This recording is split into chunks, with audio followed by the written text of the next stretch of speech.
Baby, come with me. I don't need more proof, cause this is it. We don't need a reason when we're riding free. Yeah. So good, so good, looking so good. We the perfect fit. So good, looking so good. So good, looking so good. We the perfect fit. So good, looking so good.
Bonjour à tous, nous vous remercions de vous asseoir, le live va démarrer dans quelques instants.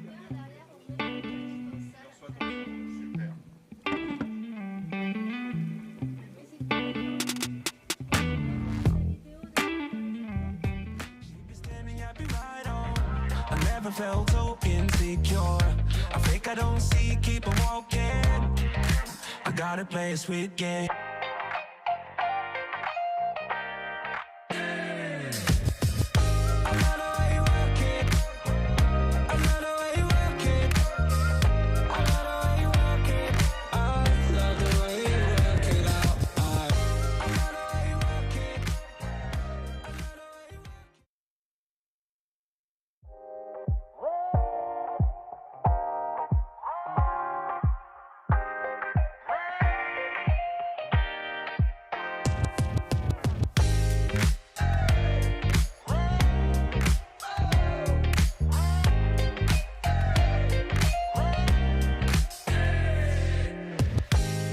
Happy party on the rooftop.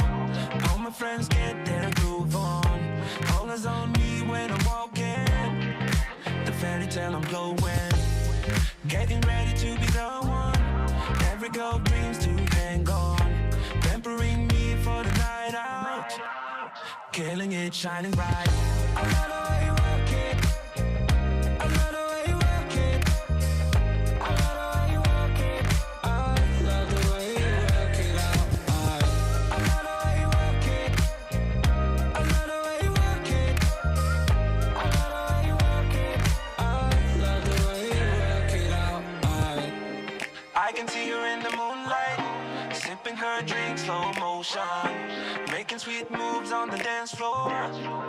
She blows my mind, I want more. She be standing, I be right on. I never felt so insecure. I think I don't see, keep on walking.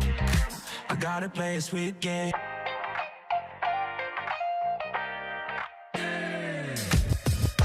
love the way you work it. I love the way you work it. I love the way you work it. I love the way you work it out. I love the way you work it. I love the way you work it.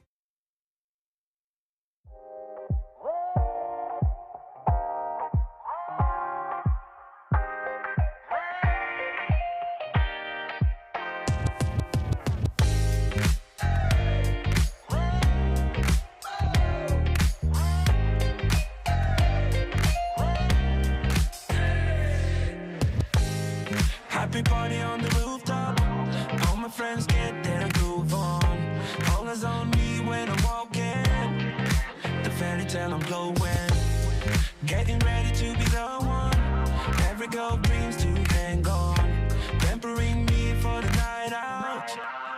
Killing it, shining bright. I love the way you work it. I love the way you work it. I love the way you work it. I love the way you work it out. I love the way you work it. I love the way you work it. I love the way you work it. I love the way you work it out.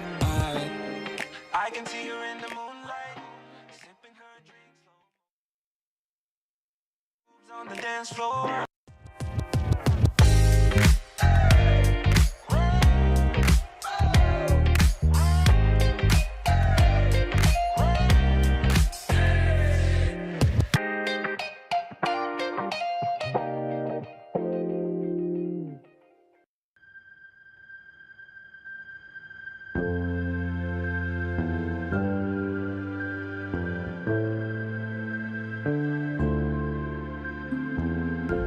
At Orange Open Tech, we unleash what makes us human. Because innovation begins with people, with ideas that connect, with networks that adapt, with technology that steps back, so that humans can step forward. We unleash imagination, connection, and collaboration. At Orange Open Tech, we turn innovation into value, a value that scales, a value that creates tangible impact. Researchers, developers, partners, and clients, all together, we build safe services and solutions that feel simple, useful, human. we unleash trusted innovation that protects what matters. Because real innovation is not about power, it's about confidence, simplicity, and shared value. At Orange OpenTech, we open paths, we connect worlds, we turn innovation into lasting progress for each of us and for all. At Orange OpenTech 2025, we unleash the value.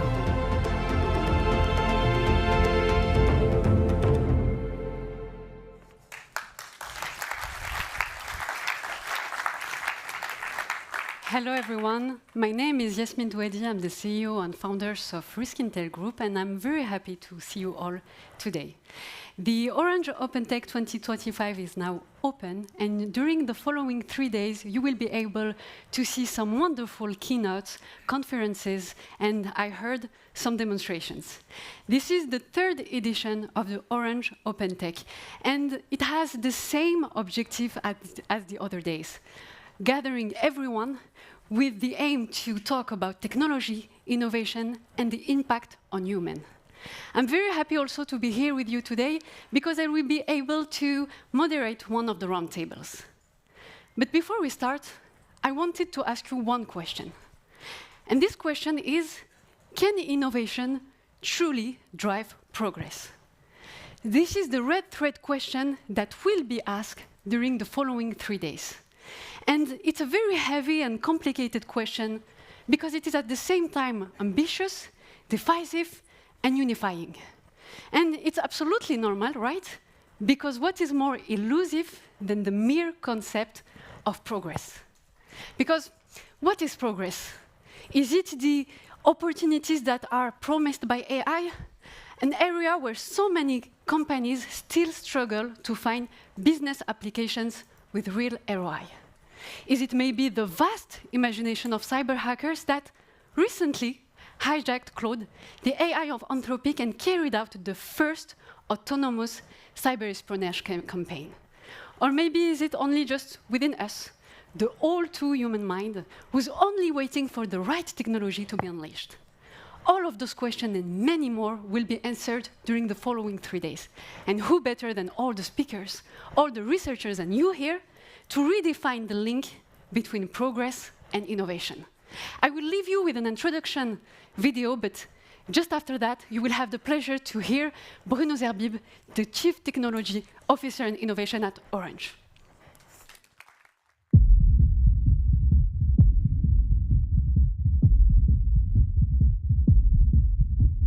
This is a remarkable time to be working on artificial intelligence. But as this technology advances, we understand that people are anxious about how it could change the way we live. Open source models are not at the point of national or global danger.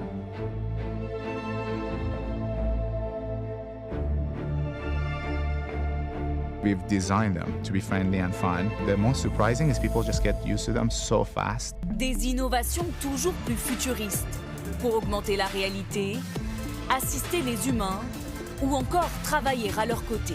Now I think it's quite likely that sometime in the next 20 years, these things will get smarter than us. And we really need to worry about what happens then.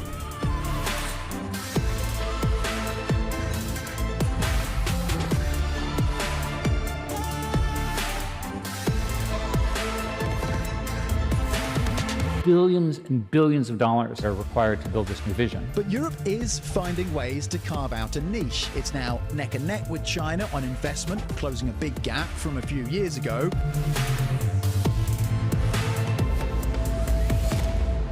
Every time throughout history, we have put better and more powerful technology in the hands of creators.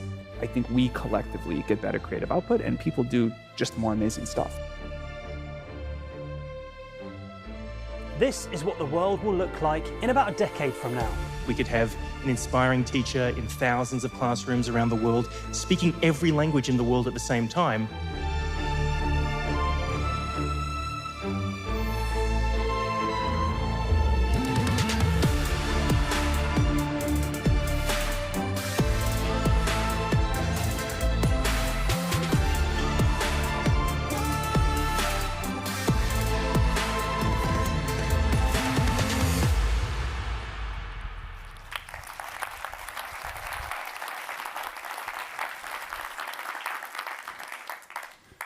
Good morning, everyone. I hope you're feeling great.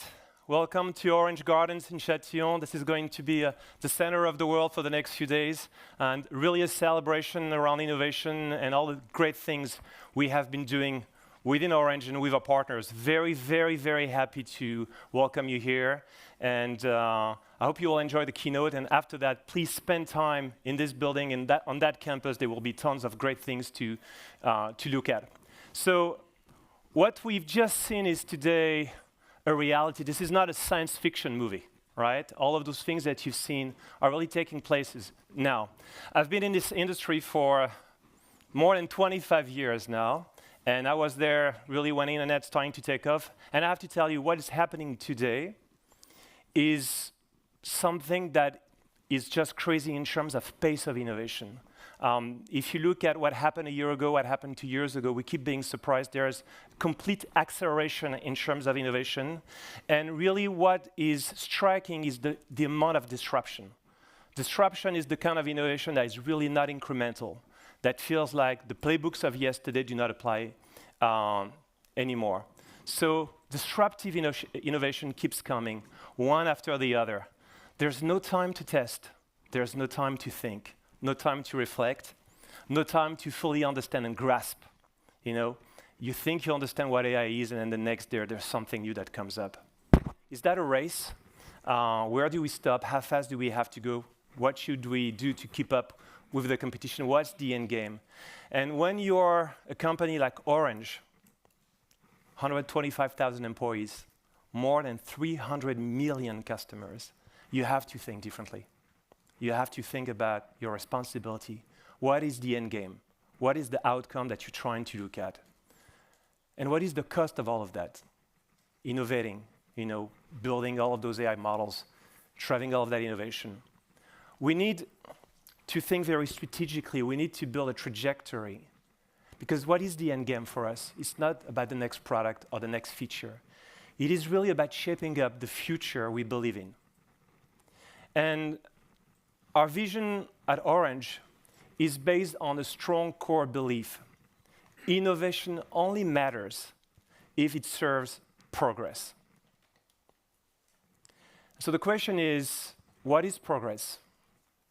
Progress is more than technology. It's not more about new data. I think it is about creating outcomes that solves real problems for real people, that essentially elevate the human condition.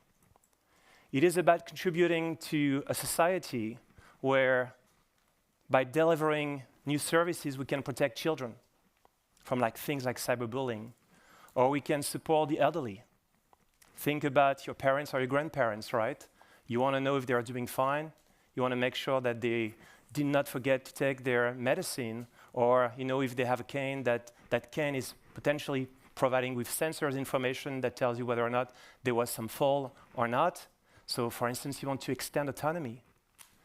You also want to give your employees, all of the people that work, more time to focus on what truly matters. At Orange, we believe AI is not about replacing people. It's about giving their job, augmenting their job, transforming their jobs, making them more, I would say, meaningful. But also, more than ever, science and technology are coming together. We believe we can combine science and technology to help cure cancers, to lengthen the lifespan of human beings, to make sure that we live a better life, that we give essentially a better outlook for mankind. And the last point, which is really not the least, it's about trust. When you think about progress, when you think about a society that works, you need to have trust. What is trust? It's the fact that you want to feel protected. You want to feel protected against threats. You want to make sure you're not vulnerable. You want to make sure that when someone sends you a video, it's not a fake video. When you're getting a phone call, it's not a scam. When you're clicking on a link, you're not going to be phished. All of those things are very important. So today, we're here to turn this vision of innovation for the sake of progress into action. How are we going to do that? We're going to be relying on cutting-edge research. We have an incredible research organization at Orange, and they are doing wonders. They are working with the world's leading tech companies, but also the world-leading universities, and you'll hear more of that today. So let's get into action. Let's talk about what we do. And I'm inviting back Yasmin to talk.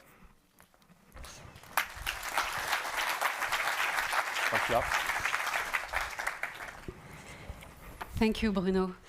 It was very, very nice and interesting introduction, and you said the right word at the right time. So my first question will be about the definition of progress. You talked a little bit about it.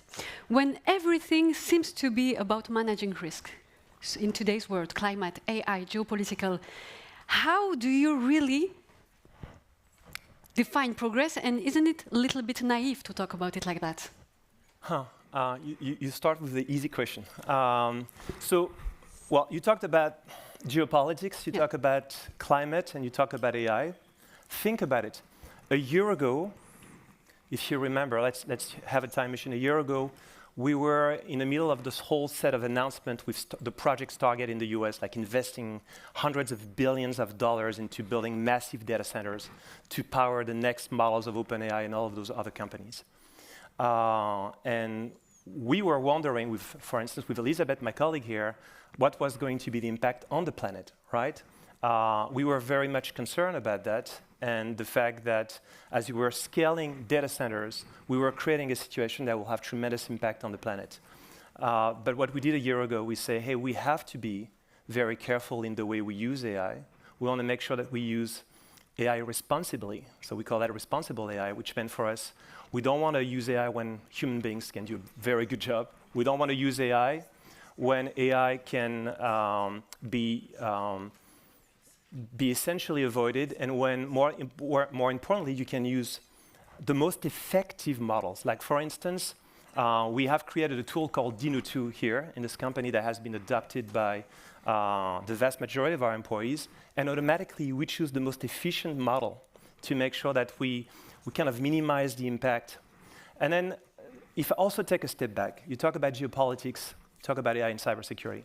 If you look at the latest round of cyber security attacks, they were all completely powered by AI. If you look at the world that is becoming more and more polarized, you understand you really need to have a systemic approach and to understand that all of those things are completely connected. Since we are on the theme of the risks, climate, geopolitical, AI, they are big subjects, and often there are more subjects that are held by states, not private companies. So how a company such as Orange can tackle those kind of challenges? It's a tough one. I would say the first thing that comes to mind is resilience. I mean, again, if you're looking at resilience, it's multiple things, right? If we look at the climate, for instance, evolving in the wrong direction, we had like hurricanes that are like destroying infrastructure. Like for us, resilience is what about portable antennas, so that if you have a hurricane that has been destroying village or cities, we can very quickly redistribute that infrastructure to bring connectivity back to people, because they might be without access to food and water, but at least we know where they are, we can help them and support them. But it's more than that. It's also about trying to understand this extremely polarized world we live in. If you remember, like actually a year ago, the US decided to prevent China from having access to the best GPUs in the world.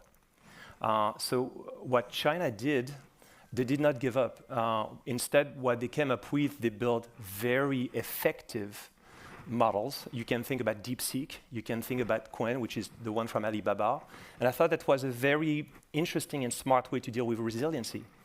For us, when we talk with our customers, the notion of sovereignty is strongly and tightly coupled with the notion of resilience. And they ask us, hey, Orange, we want to work with you. We need to understand what is a good sovereign solution. And so when you think about an AI stack today, to keep it very simple, at the bottom you have GPUs. Of course, you still have more than that. You have CPUs and you have servers. But let's keep it simple. GPUs, then you have large language models, LLMs, and then you're going to have agentic AI, right? We're talking about disruption. This is the next wave of disruption that is coming, agents on top of that. And so can we build an entire stack that will be, for instance, 100% French? We can't, because the GPUs today, it's a virtual monopoly with NVIDIA. And customers tend to be fine with that because you don't really have, you don't have an issue with data and privacy and all of those things. The main issue is that if tomorrow the US decides to put an embargo on Europe, then we'll have a real problem. But there's no quick fix for that. Then the second discussion is about the LLMs. So customers want to know, okay, am I safe when I'm using that LLM?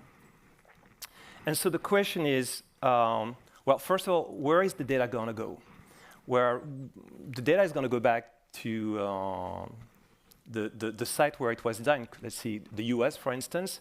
That's not acceptable for many customers. They say, hey, we want to keep the data on site. So we can help them, for instance, to run a model that could have been designed in the US, for instance, and run the data locally. So that's already a first step in providing that kind of resilience, sovereignty. Then the question is, okay, but can I trust those LLMs? And that's a hard question because an LLM today, it's a black box. This is not a piece of code. You cannot open up an LLM and understand the lines of codes. There's no code. It's just a neural network. It's filled with data. So how do I know about OpenAI LLM, DeepSeek LLM? I can test them.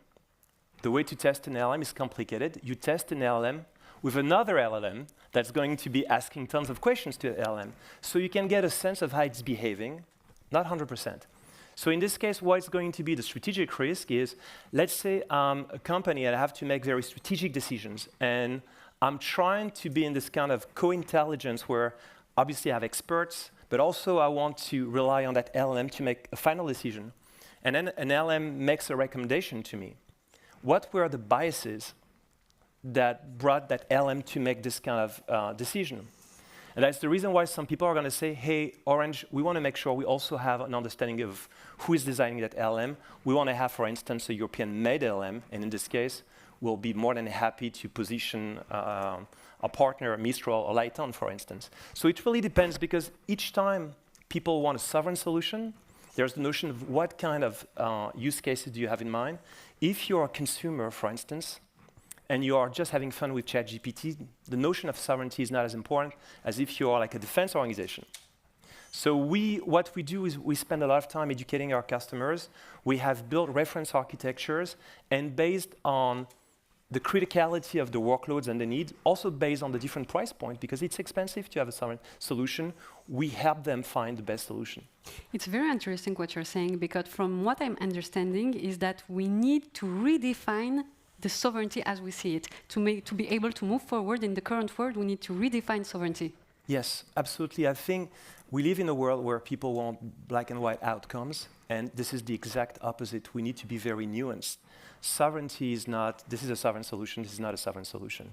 I mean, if you look at virtually today, it's impossible to create a stack that is 100% even American or Chinese. You have dependencies on so many countries today. It all comes down to understanding the risk. I want also to talk about the subject of trust. This is something that we talk a lot about, but from my point of view and my understanding, public view of digital technology is very mistrusting because of a lot of reasons. We have rampant scams, we have layoffs that are determined by AI, we also have deepfakes. So how can a company such as Orange, for example, pioneer innovation to rebuild trust, but without slowing the pace of technological innovation? The notion of trust is very challenging because you see that in human relationships. Yes. You have to build trust over time. Your brain is a neural network, after all. And so experiences are what will train your brain to believe or not to believe that you can trust something or someone. And I think for me, the outcome of that is the best way to build trust is to have good experiences, essentially a series of good experiences. Today, if you are getting a call, you don't know, as I was saying, if it's a scam. If you are clicking on a link, you don't know if that link is going to be safe or not safe. If you're getting a video, you don't know if it's a real video or not. I've been actually myself generating some fake videos just for fun, so I know it works really well. And so all of those tools are very powerful, but they're very dangerous. So we need to find a way to reduce the risk. There's no zero risk, but we have to find a way to do that. And that's the reason why, for instance, for the last year at Orange, we've been releasing like a few tools that help people understand exactly what are the risks. By the way, we're using AI today to tell our customers that if they're clicking on a link, that link is safe or not. So we're using AI to actually protect ourselves against the outcome that could also be created by AI. But I would say there is something else. We talked about experience. If you look at the movie, I think the movie ended with the notion of citizen. I think we all have to become digital citizens. It means we have expectations, but also responsibilities. We cannot live in a world where we expect to be safe if we are not being trained. We have to make sure that, starting with our employees, obviously our friends, our families, everybody else, we need to have a very good level of digital literacy. And so part of the thing that we're doing at Orange is that commitment to education, making sure that people understand exactly what it means when they are using an LLM. When you are using a large language model and you're asking some basic question, what is, for instance, the date of birth of someone, 99.9% chance it's going to be okay. But the moment you're getting into more advanced questions, you should do what I do, as always double check, triple check. I really use multiple models. Actually, I still go back to Google to make sure that the answers I'm getting are safe. I think we all have to do that. Orange wants to be really a very strong, trusted partner and advisor for our customers, but at the same time, each one of us, we have to continue to elevate our understanding of those risks. I love that you're talking about awareness and education. So I have one question, especially since, as I was saying in my introduction, Claude was recently hacked by hackers. Do you think that we went maybe too far? We speed up into AI without having the right risk and talking about them with the people? Listen, if you remember like a year ago or a year and a half ago, we have like lots of discussion about the AI Act. And we were all debating at Orange, we had actually an ethics committee, so we had like philosophers, researchers, people that are helping us fueling our thinking, whether or not we should slow down or accelerate or stop. And the reality, if you stop, you are not learning. So what we decided is not to stop, to move forward, but to make sure that for each move we make, we reflect, we debate, we learn, we educate ourselves. And the most important thing is we have to be agile, we have to adapt. Now, that being said, the question that you ask is an external threat, right? It's not even something we decide within Orange, it's something coming from the outside, people using AI to attack us. And we see many cybersecurity attacks now being powered with AI.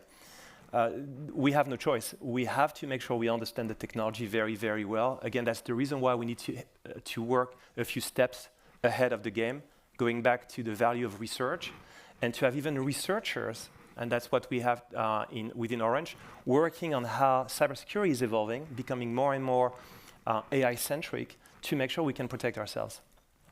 So let's talk about connectivity. It became something that is quite basic, a commodity, utility, everyone has it. So it's no longer a way to differentiate yourself. So for a company such as Orange, how can it be pioneer innovation and make sure that even beyond the mere connectivity, they can give some additional things? So the word commodity is not a bad word. If you think about other commodities, water is commodity, electricity is commodity. Actually, commodity is something you take for granted, right? And you have parts of the world where you cannot take access to electricity or access to water for something you take for granted. So what is for sure, Yasmin, is we don't want people waking up every day and being stressed out about, am I going to have access to water, electricity, or connectivity? So we're very happy when people take it for granted. It's not fully a commodity yet, though, because as you know, the telecommunication space is very competitive, and we're still working very hard at Orange to make sure we give people the best coverage, the best capacity, the best experience. So I think you still have a level of differentiation that maybe you've lost with water and electricity to some extent. But now, to go back to the other part of your question, at Orange, we don't believe that what we build is just simple connectivity. The network that we build, the network infrastructure that we're building with our partners, is not just fibers that we're assembling together. Actually, there's a lot of active equipment. There's a lot of intelligence. We have, if you think, a distributed computing architecture. And to some extent, the way we think about telecommunication, we think about it as a platform that kind of mirrors what you would see with the hyperscalers, for instance. So for instance, we provide obviously connectivity services, but if someone say, hey, I'm logging on my banking account, and the banking application say, hey, we want to make sure you are who you say you are, that you are in Paris right now. And the person says, sure, look at my IP address. No, your IP address can be spoofed. You could be in Russia right now using a VPN and pretending to be in Paris. That's not good enough.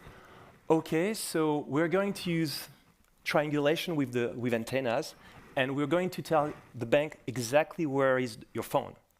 If you agree, if you give your consent, the bank is going to have access to that. Let's say now, so that's one example. Let's say now you are wearing those augmented glasses you've heard about, those that everybody's cooking right now, like Meta and others, and that will become a reality over the next few years. And you are looking at the world, and you are like streaming very important information. You need to have like real-time analysis. You're not just expecting bandwidth services, not basic connectivity. You're going to be expecting quality of service, low latency, so differentiated level of service. Now, let me take you to the next level of that thinking. So you guys have been using LLMs, you know, Mistral, ChatGPT, Anthropic, Claude, and all those things. The way it happens, you have your device, you're running the application, and usually it's back and forth between your phone and a data center that is potentially in California. That's fine. But tomorrow, you're going to have a different type of AI. You're going to have physical AI, distributed AI, that's going to be powering robots. It's going to be powering drones, all of those things. When that happens, you will not be able to have all the intelligence you need on the device, and you will not be able to afford to have like one trip back to California. You also need to have some level of computing capabilities, some mid-sized model that will be running directly on your network. So the way we're thinking about our network, it's a computing platform, a distributed computing platform that's going to be more and more powering AI workloads in the future as well. Since you are talking a little bit about the future and what we are expecting, if you had to bet on one technology, one alone, that will not move the market but really put the human being one step further, what was it? So I'm a big fan of AI, and we need to have, as I said, the right vision. But we know AI is going to require a lot of energy. I'm a huge fan of quantum computing, and I know we have people working on that, but this is also going to require a lot of energy. You know, I think that it's great to protect the planet, and at the same time, I think it's great to look for giving everybody access to all of those wonders. And I think that the best way to do that is to have unlimited energy. So I think it's great today we have like this initiative at Orange called Orange Energy. We're using the sun, but I'm trying to think beyond that. I think for me the most important technological breakthrough over the next 10 years will be nuclear fusion. And when that happens, that will give access to unlimited energy that will essentially power all of those incredible things we've been talking about. AI, quantum computing, that will give us tremendous access to actually anyone on this planet, to education, to knowledge, to medical treatment. So that's the one I'm really excited about, but it's a bit far out, but actually we're making progress in this area. It's very science-centric. Yes, because maybe we have our research leader here, and as you see, we've been talking about progress. I have a theory that I believe very strongly in. Over the last 25, 30 years, we've been thinking about what is an engineer. An engineer is essentially someone who's today developing code, writing programs. But when you think about cybersecurity, you think about AI, you think about quantum computing, you think about nuclear fusion, it's shifting the discussion. It's not just about coding anymore. That won't go away. By the way, coding is being done more and more with LLMs. But this is going to be much more about fundamental science. We're going to go back to mathematics, physics, statistics, probabilities, all of those things. If you are building physical AI, if you want to have robots, you cannot just use LLMs to understand the world. When you are dropping like an apple, the fact that it's going to accelerate, that needs to be essentially require an understanding of physics getting modeled into the AI. And so my take, and that's again the reason why I'm super excited of having this incredible research organization, is that science is coming back. Science and technology are going to be much more intertwined than they have been over the last few years. And I think it's very important for us across the world, in all the countries where we operate, to not just invest in development, coding, all of those things that we have for the last many years, but at the same time make sure we create an environment where our engineers that are working on fundamental science can grow and can be successful. Well, thank you very much, Bruno. Now I will leave you with someone very exceptional, which is the Greg Hart, CEO of Coursera and the great mind behind Alexa. Thank you very much.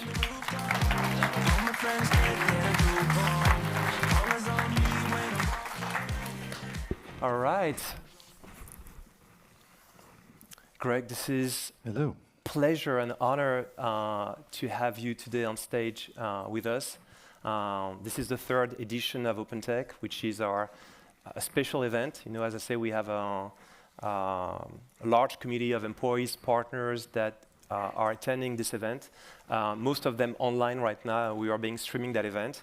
And obviously, to have the CEO of Coursera with us today, that's an incredible thing. And you know, we're a big customer of Coursera, so we love your company and we love working with you. Thank you so much. It's an honor to be here. Thank you all very much. So Greg, I have a few questions for you. And one of them, the last one, will be a bit of a surprise question. So for those who don't know, Greg obviously is the CEO of Coursera, which is already something quite amazing. But he's also one of the minds that has been creating Alexa. And so Greg, I want to take you back in time a bit, and I promise you we're going to talk about Coursera, but it's very hard for me not to take advantage of having you sitting next to me. I was a huge fan of Alexa. I had like incredible expectations. That was, I remember, I think 7, 8 years ago, I was working in telecommunication. We're all trying to figure out how this thing was going to take over the world. And it was a life-changing event, but it didn't really take over the world the way we thought it will. I remember using it all the time, but at the same time having to deal with this notion of skills, learning the language. Based on that incredible experience, what are your takeaways? What do you think worked? What did not work? What are the things that you've learned about expectation of, I don't know, the human experience, what people really need in their life to make a product successful? There's a fantastic quote from Arthur C. Clarke that says, any sufficiently advanced technology is indistinguishable from magic. And that was what we were trying to create with Alexa, the ability to talk to a device from across a room, which was not a solved challenge in speech science at that time, and have it respond back to you. You know, play music, shop, set timers, alarms, et cetera, control your house. And we were surprised when Alexa launched by how positive a response we got, but we also quickly realized that one of the biggest challenges that we had to solve is in a voice-only interface, you don't know what's possible and what's not possible. And the challenge of trying to deduce that is a bit arduous. And so, because it requires going back and forth and seeing what works. And obviously in a visual interface, you can much more quickly do that. But we were equally surprised by the fact that, because we didn't fully anticipate this, that it really created amazing experiences for people who were not previously capable of using technology. And we got these amazing notes from people about how their parents who were older and maybe their vision was failing, they couldn't use computers, they couldn't use phones, and they were all of a sudden able to use technology through Alexa. I think Alexa, in a little bit, was in some ways ahead of its time, in the sense that the technology that is now behind, ChatGPT and Anthropic, Mistral, et cetera, that technology is much, much better at actually solving the types of problems that Alexa was trying to solve. But we didn't have generative AI at the time. And so we were still calling it machine learning. And so, Amazon is trying to improve that now with Alexa Plus. But I think that's one of the real lessons for me, is that you have to always be paying attention to what is the customer experience? Where does it break down? And then how can you keep improving that? Yeah, I think that's an incredible experience. The notion of digital inclusion, for instance, for us is very important. We're really trying to build technology that is very easy to use. And I think over the last few years, we were getting better. We have built a super app. We'll talk about that in a moment. And I think that experience is very much aligned with the way we've been thinking as well. I would have maybe another question for you, Greg. There's a lot of hype and anxiety around AI. I like to talk about co-intelligence, this kind of a forward-looking idea that in the future you're going to have agentic AI, so you're going to have agents and you're going to have humans, and they are not going to be competing, they're going to be working together. So this thing is equally exciting and potentially worrying for people. What are your thoughts on how this is going to potentially happening? How do you see this thing, for instance, in your company coming into existence? What is the thing that makes you excited about it, and maybe what are the things that you're worried about?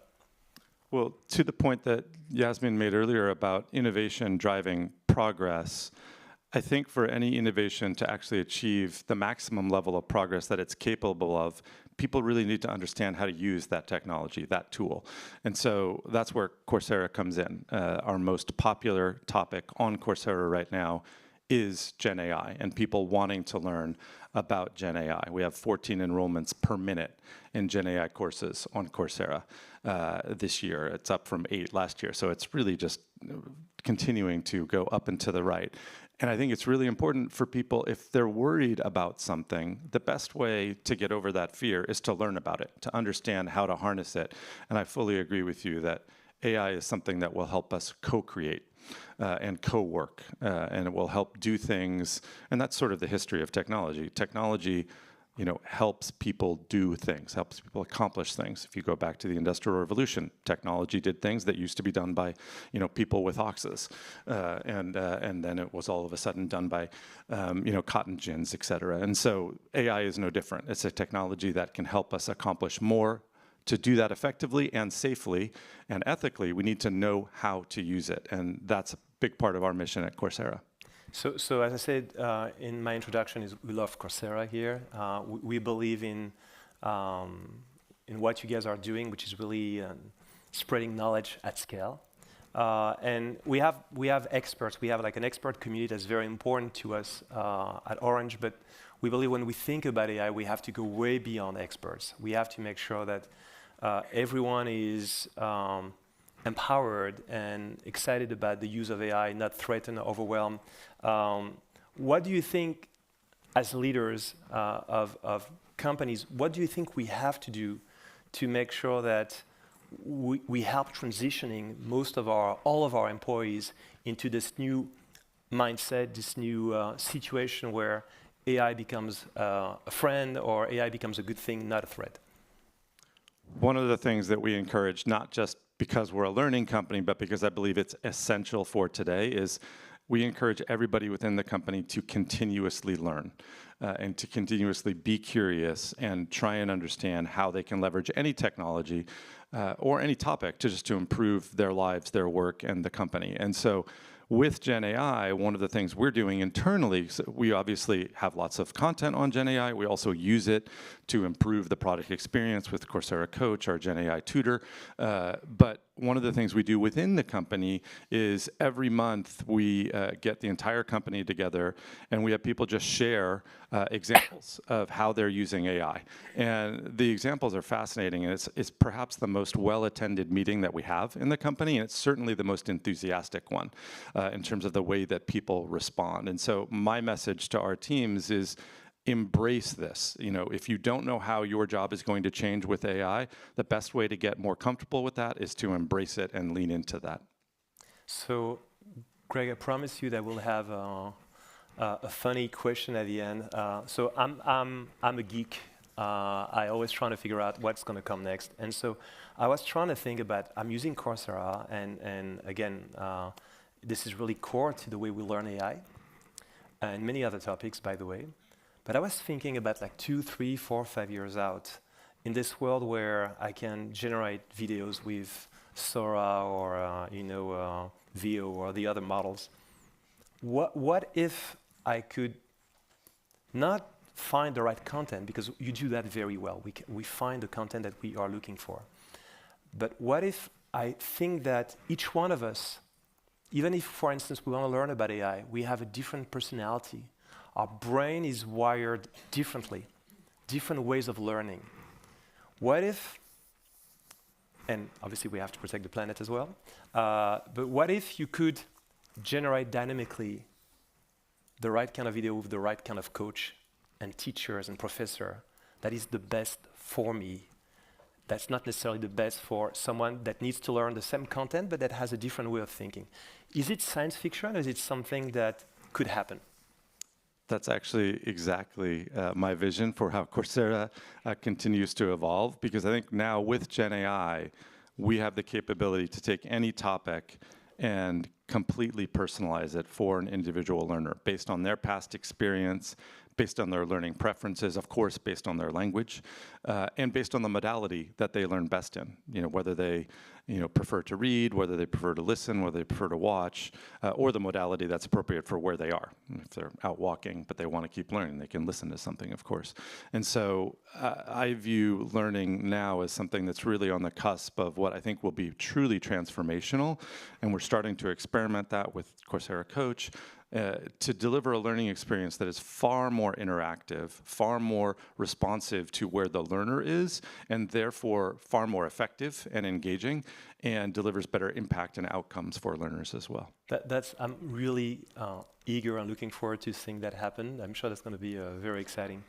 Greg, please, first of all, thanks so much for this discussion. I hope you guys have appreciated. We have really very lucky to have Greg with us today. I would love for you, Greg, to stay with us, and I'm inviting Elisabeth and Yasser to come along, and Yasmin to come back.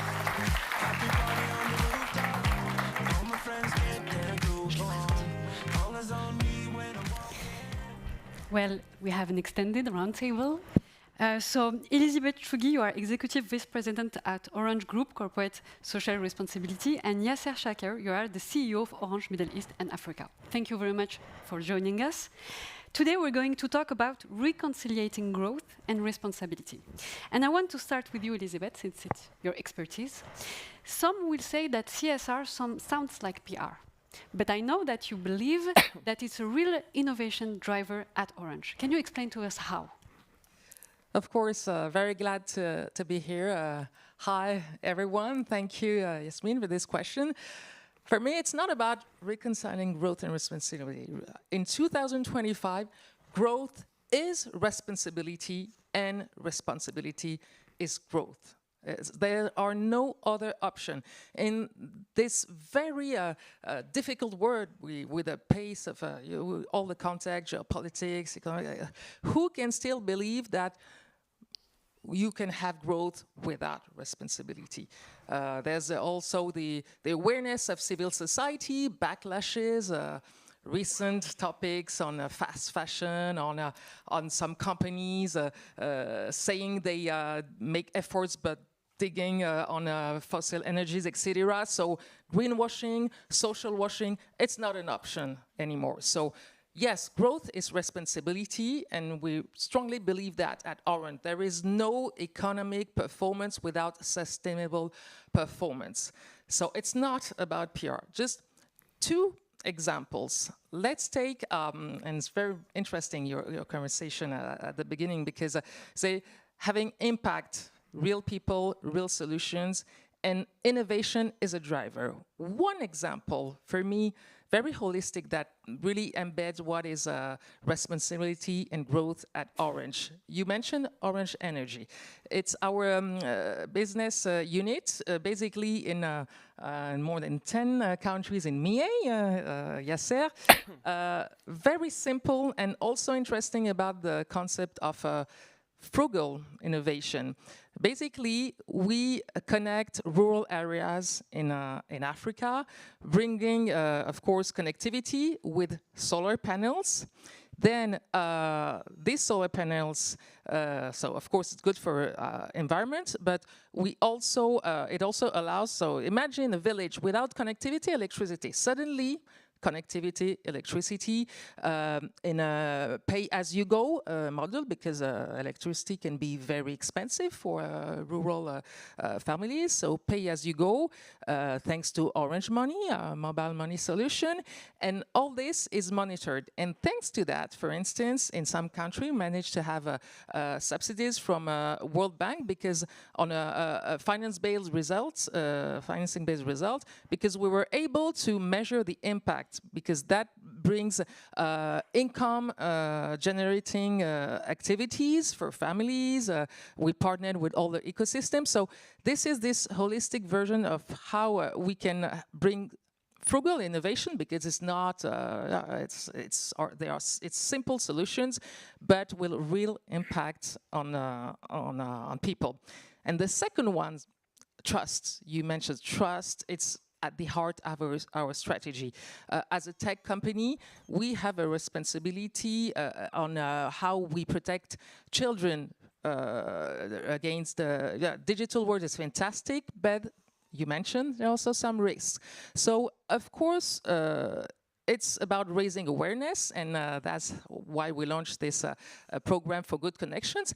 But basically, it's really how we can use our expertise on networks, thanks to the fantastic teams of Orange Innovation, to try to find solutions, embed it in our expertise on networks, to to propose solutions that protect children. So I think about the Purple initiative in Morocco, but of course Safer Phone, Tuyo, etc. in Spain. So really, it's always responsibilities at the heart of our strategy and our innovation. Thank you. You used at multiple times the word impact, and everyone talks about impact. However, most dashboards still end up with a line of profit. So how are you changing that? And can you maybe give us some indicators that really prove progress, how it really impacts decisions? Impact, of course, again, it's at the heart of our strategy. So a few examples, and it's also about, it really influence our decision making. Two examples, speaking about AI. We developed the fantastic Orange Innovation teams develop a carbon assessment indicator for every AI solution we want to implement. So each time we want to implement an AI solution, we have that tool to measure the carbon impact.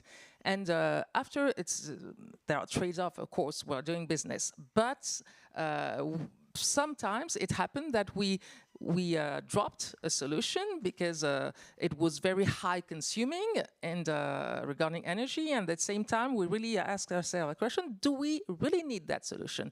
And when the answer is no, okay, so that's really one example. Second example on how impact influence our decision making regarding innovation.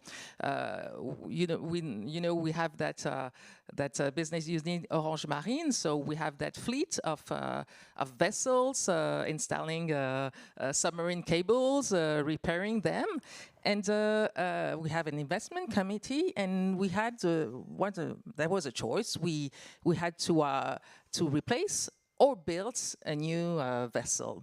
So of course, building a new vessel was more expensive at one time, but it was a very efficient vessel regarding energy, with batteries, with possibility to plug in the electrical network in the ports, etc. So the moment we decided to build it, it was expensive, but when we see long-term vision, it's all about long-term vision, it was much more efficient. And this vessel is called Sophie Germain, because women in tech is also a matter of responsibility for us. And now we announced the building of two sister ships vessels relying on energy efficiency. And that's one example of the impact-based decision at Orange. Yasser, I would love to pick your brain on this question too. You mean on innovation? First of all, I'm very happy to be here. Between innovation, I started maybe in technology, so I don't have my Snickers today. So maybe I'm less innovative, but I hope I'm still a bit young. But to start with, maybe Africa is very young. In Africa, it's completely different. Africa, the average age, you need to imagine this, is less than 20 years. Any other continent is above 30, and the young one. If you talk about US, it's even higher than 30. It's in the late 30s. France, Europe, much higher. China, the same. So I mean, you need to imagine that Africa, people have a lot of hopes, a lot of dreams. When you're young, this is how it goes. You have very high dreams. We can all imagine when we're young, huge dreams when you're young. With time, I hope you stay. It depends on your on your life, but usually you have very big dreams, and this is why we need to be with the young people and help them achieve these dreams. And as you said, in financial system, there is a whole P&L, whole rules to ensure that you get the bottom line. It's called bottom line. And the same in what we do, you need to have a complete ecosystem, because if you do only one thing and you don't continue to the rest, you will not reach the bottom. In general, what we try to do, we started with something called, I think we started it maybe 5 years ago, ODCs, which is the Orange Digital Centers, where we train people. And we trained until today over 1.4 million, 1.3 million in these centers that we have with a collaboration, or without, we have close to 50. So either big ODCs or smaller ODCs. And then, because if you only train them, it's not enough, we have coding schools that are doing the same. And then we have something that we call venture capitals. So we have our own venture capital that invest in their own startups. And then we have also incubation. So we incubated over 400 companies, and we invested in close to 20, maybe more than 20 startups. We have then incubation. So we incubate these startups to help them do their jobs and grow, because they need training. And we also now avail for them a marketplace on what we'll call afterwards Super App and Maxit. So it's like a complete closed ecosystem that ensures that even in things like CSR, you get to a bottom line. Because you can do something where you can only do a big machine with only a big motor, the car will not work. A car would need still a motor, a body, it needs the whole system. And we're doing this even with collaboration, so we're not doing it alone. We'll talk about Coursera and maybe in the next phase, but we collaborate with universities. We collaborate with anyone that is in the ecosystem that allows us, because it's not a competition. So for us, it is very important to work there. In general, 1% of even our basic job, which is telco, in Africa it's different, because 1%, the usual number that they give you, each 10% mobile or broadband penetrations gives you a better 1% GDP. In Africa, it's even more, because the baseline is lower. Yeah. So when you start there, it's a complete different system. So we're very passionate about it, and I think we'll continue to invest in these ecosystems that ensure that we'll get a bottom line. And actually, we're happy to for our partnership with Coursera in our Orange Digital Center, because it's massive. You know, Africa, to sustain its growth in 2030 needs 230 million jobs with digital skills. So imagine the power of this ecosystem of the Orange Digital Centers, and with the partnership with Coursera, it's once again, it's all about impact. Well, let's talk about co-creation. I understand that Orange is heavily present in Africa, so how are you making sure that when you talk about co-creation and collaboration, you are empowering the local people that are there and not just consulting them? And especially, how can you manage to have this approach with companies that need to scale globally? Craig? So one of the things that we try and do is, Coursera started in the US, co-founded by 2 AI professors at Stanford. And so our genesis was out of higher education, but we have taken that all over the world and partnered with universities and with industry partners to create content that is then accessible to learners all over the world. And so thinking about two very large population groups, India and Africa. Those are two of our most rapidly growing regions. So India is our #2 country in terms of registered learners, 32 million registered learners. We also work with dozens and dozens of universities and industry partners that create content, not just for that audience in India, but for any learner around the world.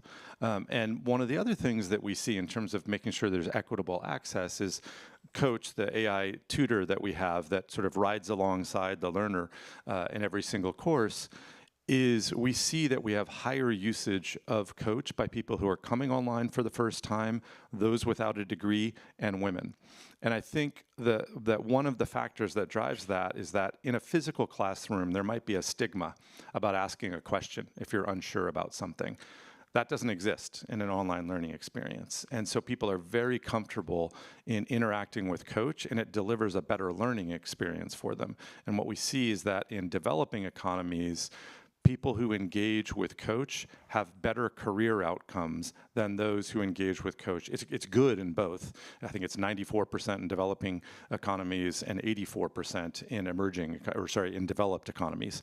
And so it's good in both of them in terms of the career impact that Coach can have for you, but it's even better in emerging economies. So, Yasser, you said it yourself, you're very passionate about those subjects. So how are you making sure that collaboration means also empowering local people? I think, again, going back to when you want to innovate, you need to understand your surrounding. You cannot, if it's today, the surroundings in Africa is completely different also. And innovation for me is very basic. So I know its impact, I know it's, but for me, I always tell my kids, 3 elements. You need to make it cheaper, faster, and a better quality. If you achieve the 3, it's something innovative. Very simple, because usually one of them drops out. Usually you get too much cost to achieve better quality. If you get the 3, it's something innovative. Having said so, if you go to Africa, for example, we have an environment where you have more than 1,000 language, which is not the same than the rest. In Europe, it's less, 200, 300.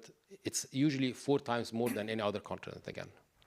So it means that you have to produce more LLMs, if you talk about AI, that are local and that are, given also that we have very high illiteracy, let's put it like this, sorry, illiteracy, it's very important that you get also to the local languages and give the knowledge to the local language. So it is very local content that we need to develop on these local languages. Then if you go to the very basic of basics, I recall I have my phones, I'm not able even to leave them. I give them to my team for 5 minutes. Imagine you don't have a network for more than an hour. It's a catastrophe. We have huge amount of people still in Africa that are not even able to access the phone, either because we don't cover them or because they cannot afford to buy a phone, which means we need to have local also that we're working with our partners, not only with ourselves, with the device providers to be able to reduce the prices of devices, to give them this accessibility. The same case to work with also our partners and ourselves on the network side to be able to create networks where the financials are not very evident. So you need to create networks with lower costs. So we work with our partners also to ensure that we have a lower costs built and a capability to build networks where it's a much lower cost. Then you have a banking system also that is very not the same as Europe. This was a great opportunity because we launched many years ago Orange Money. We launched Orange Money just to let you know back 2008 in this area. So imagine it's huge time that we passed there. Now we're having our own bank.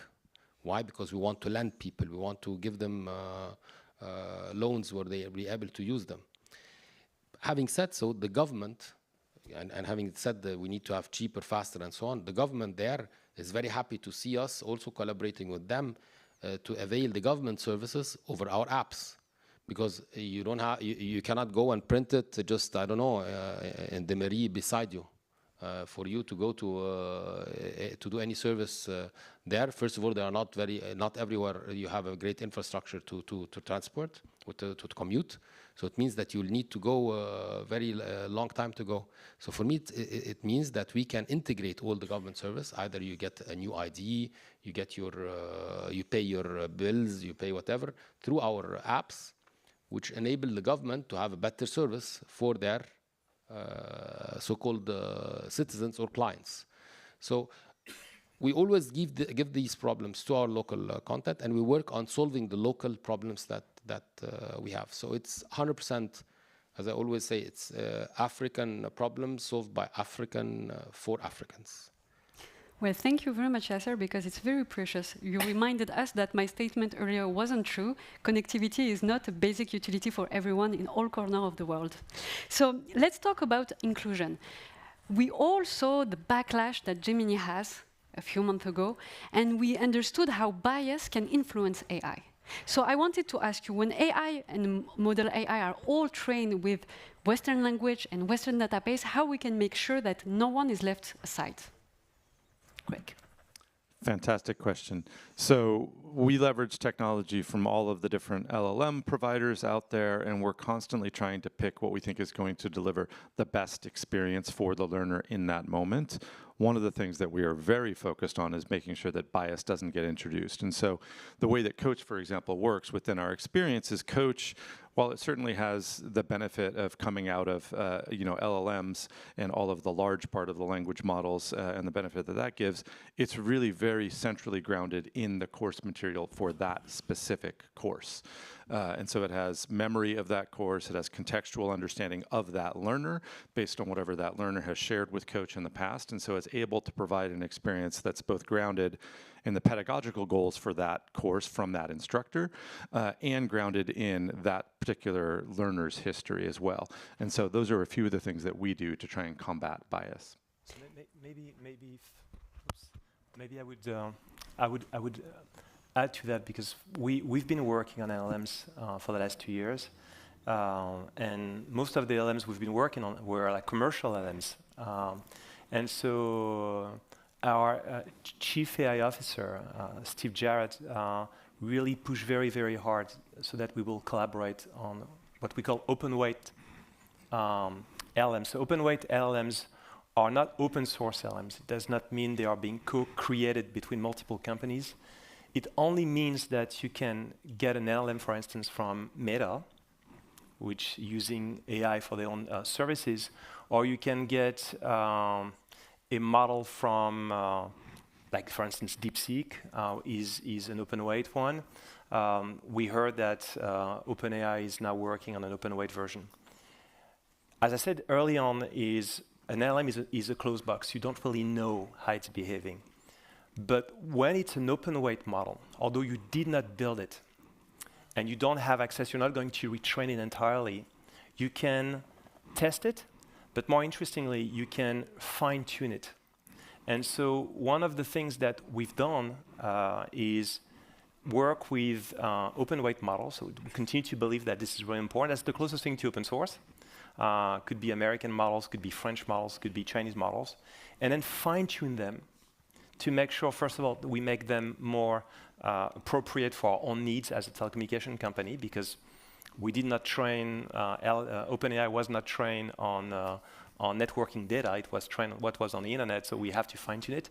But also we can augment it by adding support for additional languages, and I think we're going to be talking about that in a moment. But also fine-tuning means we can also tweak the behavior. And that's something that's very, very important. I think we are not yet in a world where if you give me an LLM, I'm fully empowered to turn that LLM into what I really need. But I think we are on that continuum right now. And part of the work that we're doing in research right now is to take those LLMs that are like open-weight LLMs and turn them into something that is much more aligned with what we need. And your point, Yasmin, was about biases. Part of fine-tuning a model is also reducing biases as well. Elizabeth, what are your thoughts? Just an anecdote. Bruno, nobody's perfect. Bruno mentioned Dinu 2, our solution, Gen AI solution for our team, and everyone in the group was trained, and so I did a training with my close team, so like 10 people, and everyone tried to type Elizabeth Shungi, and for the image. And the image was systematically a white woman with straight hair. Why that? Because when you look at ExCom members in France, well, there are not many ExCom members from African origin with curly hair. So we are fine-tuning. So if now we do the test, I think we'll find a different answer. But that's why it's really important to fight against bias. And really, we started that work a few years ago. It's about the importance of diverse teams. So that's why we really foster an ecosystem, encouraging young women to go into data, into AI. We have our own CFA apprentice and with a KPI for women, because it's very important to have diversity for that. And so we also, we were the first company actually to launch the GIS AI chart, fighting again biases in AI. So this is also about responsible AI and inclusive AI. And then speaking about LLM in Africa, I think we have people in the room, by the way, using Dino 2. You guys should check with Elizabeth Shungi what she looks like now. I will be curious. I hope we have fixed it. Now. Yes, sir? I will just upload the picture and then solve this debate. And it's an easy solution. No, I think on maybe Maxit and the local LM, because there's a huge effort that has been done. And as you said, technical guys do a lot of work behind the scenes. And then maybe we do a demo and show that it's done. But this is the real highlight of the day, when they see things really concrete and they see it impacting the community that they're in. And we have a beautiful example. I hope we'll be able to show you in a very short video, if it works now, a demo of Maxit, where we have more than 20 million customers today. It's our first time to try to launch a super app. We're still in the early phases of it. We're targeting to reach 100 million in the next coming 4 or 5 years. We're launching Cannes Goal because we have a Cannes that is going. So it's a complete transaction. But if we can see the video, it's already testing the Wolof language. I'm not sure there are a lot of people here that would understand what's going to be said or what's going to be written. But you need to trust. I think we have 1 or 2. We need to trust them. And then if it says something bad, you just don't tell us. Don't tell us. Can we play the video?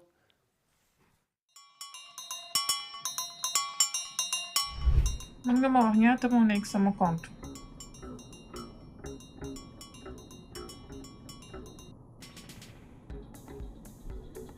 maa ngi seetlu sama xel ci sama compte.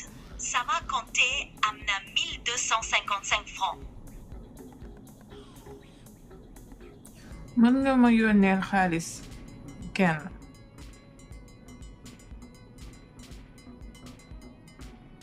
Waaw. ñaata francs nga bëgg yónnee ak naka la ñanu namba jëkkër bi. 100 francs kese.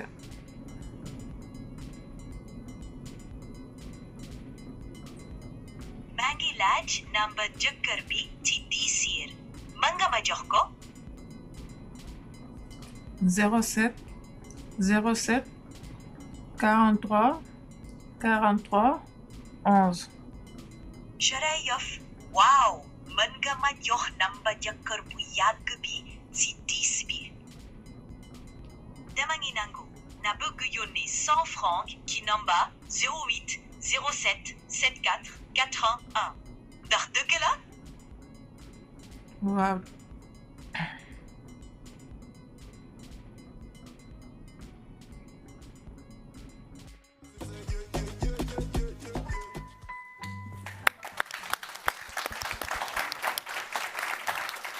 So I think one word I learned, maybe just from seeing the video, wow means okay or no or yes or something like this. Yeah, I saw a lot of confused faces. But it's not our wow of wow, she has a lot of money. It's not the same. It's not the same wow. So maybe someone yes, it's not the same. No, it's yes.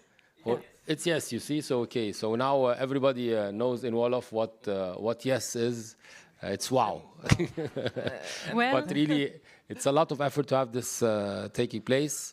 And I would like to really thank the team. Orange Innov worked very, very closely with us. It's a collaboration that we've done also with many other teams. So a big thank you and a big applause for that.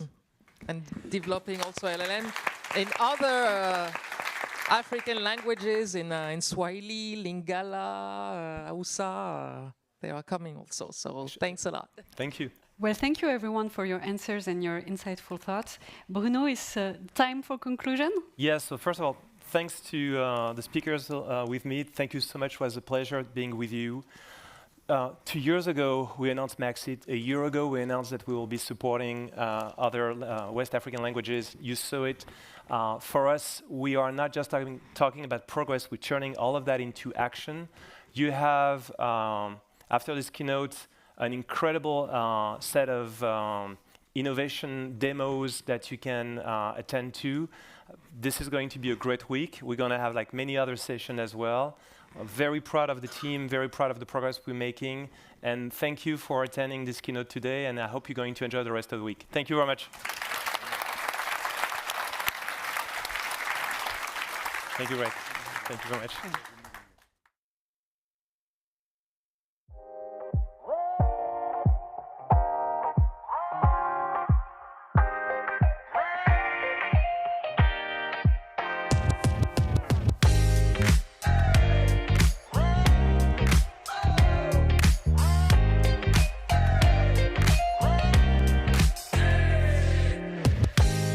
Happy party on the rooftop. All my friends get their groove on. All eyes on me when I'm walking. The fairy tale I'm glowing. Getting ready to be the one. Every girl dreams to hang on. Pampering me for the night out. Killing it, shining bright.